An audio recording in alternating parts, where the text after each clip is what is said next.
I-Yunivesithi yase-I-Fort Hare ithi uphando luyaqhuba ukufumana abo bathe batshisa bathi bophula nezinye izakhiwo zale yunivesithi. Abafundi bale yunivesithi kuthiwa abaxolanga indlela i-timetable yeemviwo zaphakathi enyakeni eyenziwe ngayo. Bathi le timetable ixinene kwaye ayibaniki ixesha laneleyo ukuba bazilungiselele.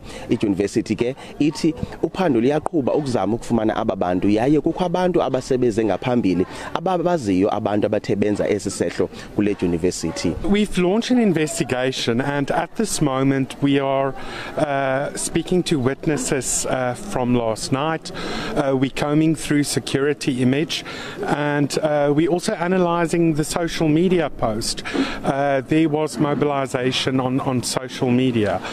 At this moment in time, we're also not going to rule out sponsored anarchy, sponsored violence. I think we need to be open-minded, and we need to look at all these factors taking place right now.